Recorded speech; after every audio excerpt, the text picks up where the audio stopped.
Maharashtra 39 news network. सत्य बातमी, ठाम भूमिका. आताच्या क्षणाची मोठी बातमी. बिबट्याच्या कातडी तस्करीचा पर्दाफाश झालाय आणि यामध्ये 5 आरोपींना रंगेहात पकडलाय. नवापूर MIDCत धडक कारवाई, वाहनांसह मोठा मुद्देमाल जप्त करण्यात आलाय. वन्यजीव गुन्हे नियंत्रण ब्युरो, मुंबई आणि नंदुरबार वन विभागाच्या संयुक्त धडक कारवाईने वन्यजीव तस्करांचे अक्षरशः धाबे दणाणले आहेत. नवापूर MIDC परिसरात रचलेल्या अचूक सापळ्यात बिबट्याच्या कातडीची तस्करी करणाऱ्या टोळीचा पर्दाफाश करत 5 आरोपींना रंगेहात जेरबंद करण्यात आले आहे. नवापूर MIDC परिसरात रचलेल्या सापळ्यात 5 संशयित आरोपींना रंगेहात पकडण्यात आले असून त्यांच्या ताब्यातून महत्त्वाचा मुद्देमाल जप्त करण्यात आला आहे.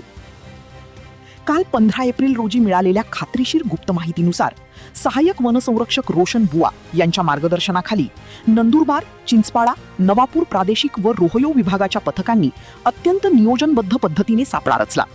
संशयित आरोपी घटनास्थळी पोहोचताच पथकाने झडप घालत त्यांना ताब्यात घेतले. यामध्ये संशयित आरोपी जालमसिंग वत्या गावित, वय 47 वर्षे, राहणार पाटी बेडकी, तालुका नवापूर, जिल्हा नंदुरबार. रणजितभाई बापूभाई गामित, वय 40 वर्षे, राहणार झरणपाडा, तालुका जिल्हा तापी, राज्य गुजरात. उमेश रामा गावित, वय 45, राहणार माचाहुंडा, तालुका नवापूर, जिल्हा नंदुरबार. दिनेश गोबजी गावित, वय 49, राहणार झरणपाडा, तालुका जिल्हा तापी, राज्य गुजरात.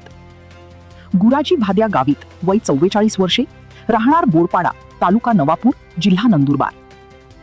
या प्रकरणी जप्त वाहने सुद्धा जप्त करण्यात आली आहेत.